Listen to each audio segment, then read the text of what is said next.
Welcome to Know Before You Go. I'm Father Don Goergen, the Vicar Provincial for the Central Dominican Province, the province of St. Albert the Great, and I'm happy to be with you to reflect on the readings for the 32nd Sunday in Ordinary Time. Although the readings that we have today could sound rather polemic or even sad, the bottom line is something very hopeful. And the bottom line basically is that we should have hope because of our faith in the resurrection from the dead.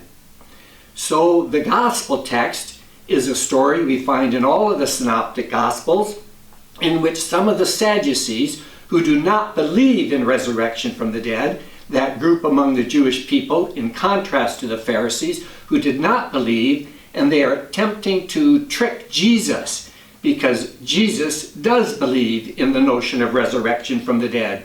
So the gospel text begins by saying some Sadducees, those who deny that there is a resurrection, came forward.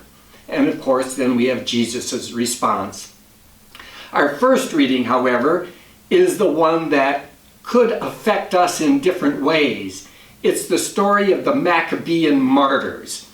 I'm not sure how much you may be aware of the tragedy of that situation, but in the 2nd century before Christ, there had been the desecration, really, of the temple in Jerusalem, and in fact, worship of idols or false gods was required. Jewish worship was prohibited, and so we have this family, really 7 brothers, their father and mother, who refuse to worship the idols, and in refusing to do so, they each lose their life. In that sense, they are martyrs, but they are able to go forward with that tragic and courageous act because they too believe in resurrection from the dead. In fact, throughout most of the history of Israel, there was not that belief in resurrection. It might be difficult for us to appreciate that today, but it was only in the 2nd century before Christ when we have examples of something like the Maccabean martyrs that people began to struggle with that question, that the bottom line about life can't simply be death. There has to be more to life than death. And these martyrs, as martyrs throughout the century, are a witness to their faith in the fact that there is something more.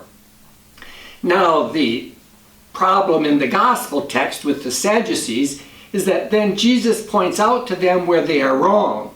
The dilemma that the Sadducees present is a story with which you're familiar. That is, if someone's brother dies, according to the law at the time, that person, the brother, was to take that brother's wife, so that she would not be left simply without any care or support. And so what happens if brother after brother after brother dies? Whose wife will that person be come resurrection from the dead? What they are attempting to point out is how foolish that belief in resurrection is, because otherwise this woman would have had many different husbands. Jesus' response is really twofold. One, he says to them, you don't really understand, because come the resurrection, it's not that people are going to be married or unmarried. That is rather going to be more of a state in which we are almost, Jesus will say, like angels. So it's not something that should be of great concern to us. Certainly that relationship will be there, that friendship will be there, but it's not as if the person is going to be married to the one person or not to the other. But then Jesus also says, if you really understand this notion in the scriptures, which the Sadducees themselves would accept, in the scriptures, you have the text of Moses at the bush, in which Moses talks about the God of Abraham, Isaac, and Sarah. Well, if God is the God of Abraham, then in some ways, Abraham must still be alive, because God is a God of the living, not of the dead. Now, whether we follow the argument so closely or not, the point is that in each of these two texts, the consolation comes with faith in the fact that there is more to life than death. But a point I would like to make, which often for us as Catholic people we may be less aware of, is that there's also the hint in what Jesus says that the moment of resurrection may well also be simply the moment of death. Often we might tend to think that my grandmother died, then her soul was either in purgatory or heaven, and then there will be the resurrection of the dead come the end times. But actually, when Jesus says God is the God of Abraham and Sarah, the God of Abraham, Isaac, and Jacob, he's implying that Abraham, Isaac, and Jacob are already living in the presence of God, that they have already been raised from the dead, because the context is a discussion about that. So in addition to the fact that we ought not grieve, as Paul says to the Thessalonians, we ought not grieve as others who have no hope, because indeed we do have hope. Also, our hope is that when we die, we are also transformed in such a way that we continue to live and live a resurrected life.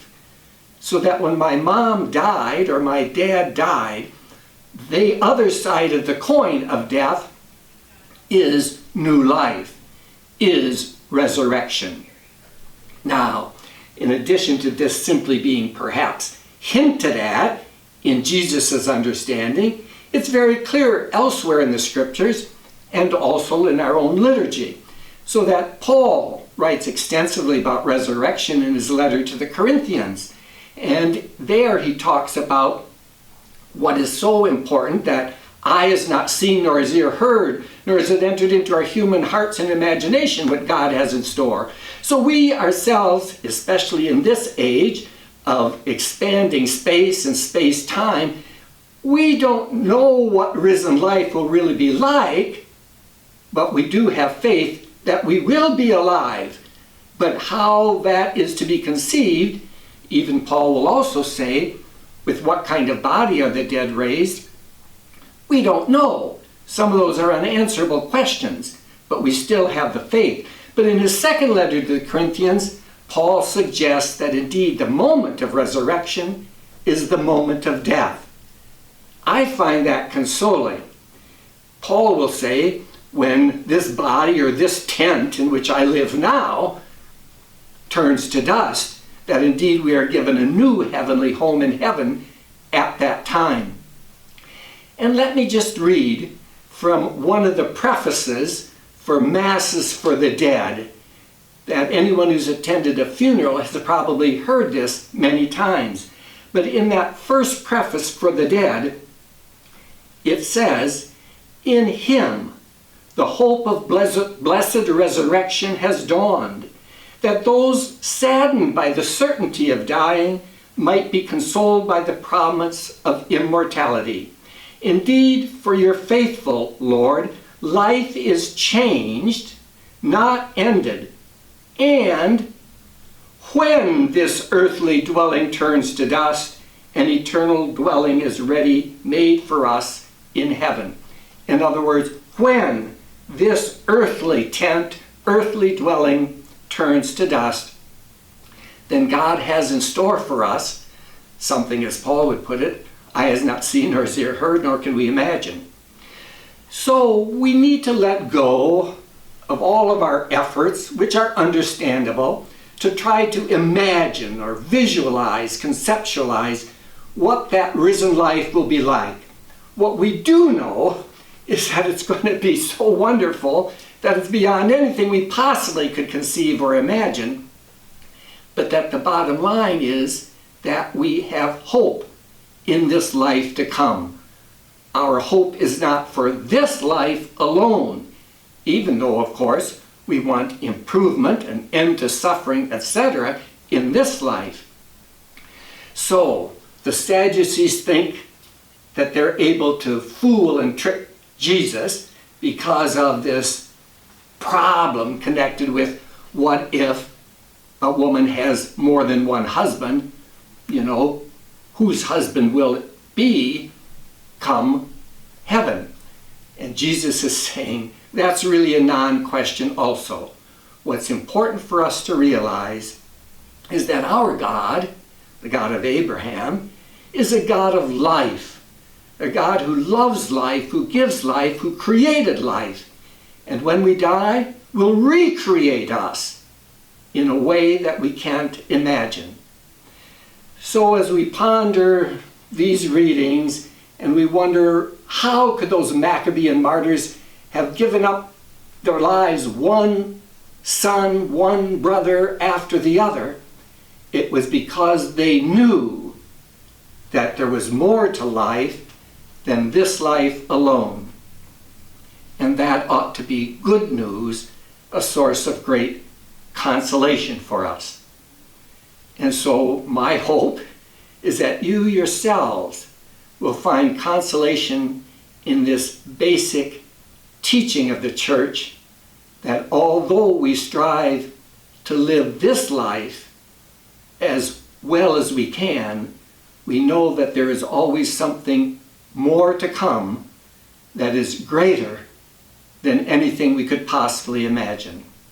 So thank you so very much for taking that with you to just ponder what it really means to believe in the doctrine of the resurrection. Thank you.